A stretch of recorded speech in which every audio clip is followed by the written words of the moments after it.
बरेली से कई कोसों दूर एक सुनसान गांव था, जहां पर एक जोड़ा प्रतीक और टीना हनीमून पर घूमने आए थे। दिन ढलते ही दोनों को भूख लगने लगी और वे पास में कोई रेस्टोरेंट ढूंढने लगे। तभी जंगल के किनारे एक पुरानी शाही इमारत जैसी दिखने वाली जगह पर उनकी नजर पड़ी।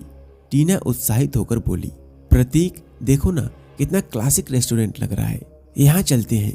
प्रतीक मुस्कुराकर बोला, हाँ टीना, चलो अंदर जाकर देखते हैं। ऐसी खूबसूरत जगह का खाना भी लाजवाब ही होगा। जब वे अंदर पहुंचे तो रेस्टोरेंट और भी ज्यादा भव्य और पुरानी राजमहल जैसी दिख रही थी। पर अजीब बात यह थी कि वहां उनके अलावा कोई और नहीं था। टीना ने थोड़ी घबराई हुई आवाज में कहा, प्रतीक ये रेस्टोरेंट अंदर से तो बहुत ही सुंदर है, लेकिन हमारे अलावा कोई भी नहीं है यहाँ। ये कैसा अजीब सा लग रहा है ना? प्रतीक ने उसे हंसते हुए जवाब दिया, अरे यार तुम भी ना, जंगल के पास है ये, शायद ही कोई आता होगा यहाँ, इसीलिए खाली होगा, चलो बैठते हैं। अभी वे दोनों बैठे ही थे कि एक बूढ़ा वेटर उनके पास आया और बोला, नमस्ते, स्वागत है हमारे रेस्टोरेंट में, क्या लेंगे आप लोग? प्रतीक और टीना ने मेन्यू कार्ड देखा। तभी टीना को अचानक अपनी हथेली पर कुछ गिरता हुआ महसूस हुआ।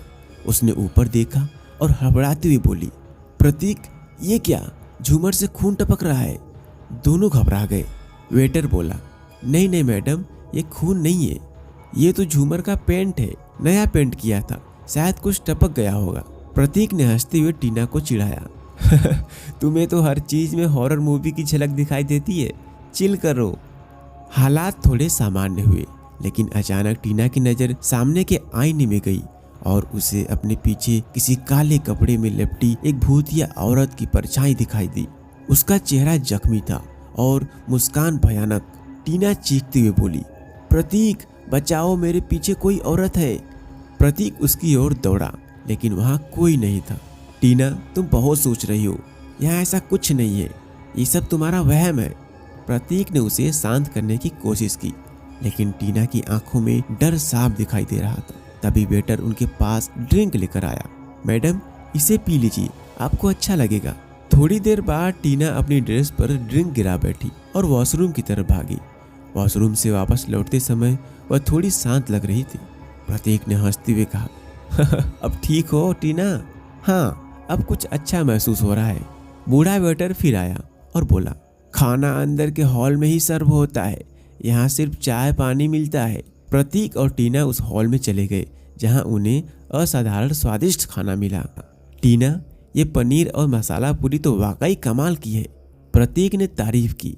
टीना ने भी सहमति जताई। खाना खत्म करके दोनों उस रूम में गए, जहां रेस्टोरेंट की मालकिन की पुरानी तस्वीरें टंगी थी। मालकिन की तस्वीरें देख टीना बोली, वह कितनी सुंदर थी ना, किसी रानी जैसी लगती है। हाँ टीना, ये रेस्टोरेंट भी तो किसी राजमहल से कम नहीं लगता। प्रतीक ने तुरंत तस्वीर की फोटो खींची, लेकिन जब वह मुड़कर देखा तो टीना वहां नहीं थी। प्रतीक ने घबराकर टीना को आवाज दी, टीना टीना कहाँ हो तुम? पूरे रेस्टोरेंट में सन्नाटा था। अचानक लाइट्स बंद होने लगी और फिर जलने लगी। प्रतीक अब पूरी तरह से घबरा गया था। उसे समझ नहीं आ रहा था कि क्या हो रहा है। तभी उसे एक कमरे से किसी औरत के गाने की आवाज सुनाई दी, गुमनाम है कोई, बदनाम है कोई, किसको खबर कौन है वो। प्रतीक हिम्मत जुटाकर उस कमरे की ओर बढ़ा और दरवाजा खोलते ही उसकी नजर एक भूतिया औरत पर पड़ी। वह कोई और नहीं बल्कि वही मालकिन थी जिसकी तस्वीरें वे देख रहे थे। वह भयानक रूप में प्रतीक की ओर बढ़ने लगी। प्रतीक जान बचाने के लिए दौड़ा और एक कमरे में छिप गया, लेकिन वहां उसे कई लाशें पड़ी दिखी। ये क्या हो रहा है? ये लाशें, ये जरूर इसी भूतिया मालकिन ने मारी होगी। उसे तभी वॉशरूम का दरवाजा खुला दिखाई दिया और वह जब अंदर गया तो वहां टीना की लाश पड़ी हुई थी। टीना? नहीं, ये कैसे हो सकता है? प्रतीक फूट फूट कर रोने लगा। तभी पीछे से मालकिन की आवाज आई, तुमने सही समझा, मैं ही इस रेस्टोरेंट की मालकिन हूँ। कुछ साल पहले कुछ गुंडों ने मुझे मार दिया था। अब मैं यहाँ आने वाले हर इंसान को मारकर खा जाती हूँ और अब तुम दोनों की बारी है। प्रतीक ने हिम्मत जुटाई और वहां पड़े एक 100 पीस से मालकिन पर वार कर दिया। वह टीना की लाश को उठाकर भागने लगा, लेकिन जैसे ही दरवाजे तक पहुंचा, मालकिन फिर से उसके सामने आ गई। अब तुम इस रेस्टोरेंट से बाहर नहीं जा सकते, तुम भी मेरी तरह मरने वाले हो। प्रतीक ने हार मानते हुए सोचा, टीना के बिना मैं नहीं जी सकता, उससे अच्छा है कि मैं भी मर ही जाऊं। लेकिन तभी मालकिन ने काली शक्तियों से एक तलवार बनाई और उसे प्रतीक की ओर फेंका। जैसे ही तलवार प्रतीक के पास पहुंची, वह जलकर राख हो गई। मालकिन हैरान रह गई। अचानक तभी लाशें जीवित हो गई और मालकिन की शक्तियां कमजोर पड़ने लगी। दरवाजे की तरफ देखकर प्रतीक ने देखा कि उसके पिताजी जगजीत और एक सिद्ध बाबा खड़े थे। बेटा, तुम दोनों ठीक हो ना? जगजीत ने पूछा। प्रतीक ने हैरान होकर पूछा, पापा आप यहाँ कैसे? मैं पास के गांव से गुजर रहा था, जब तुम्हारा फोन बंद आया तो पुलिस से तुम्हारा लोकेशन चेक करवाया और यहाँ आ पहुंचा।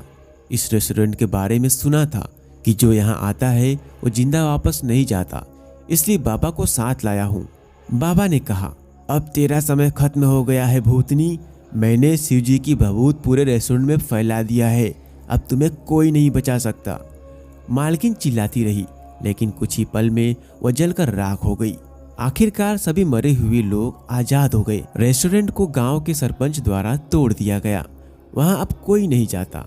दोस्तों, अगर यह कहानी आपको पसंद आई हो तो इस वीडियो को लाइक करके चैनल को सब्सक्राइब जरूर कर लेना और बेल आइकन का बटन जरूर दबा लेना, जिससे कि आने वाली मेरी कोई भी कहानी आपको सबसे पहले मिले।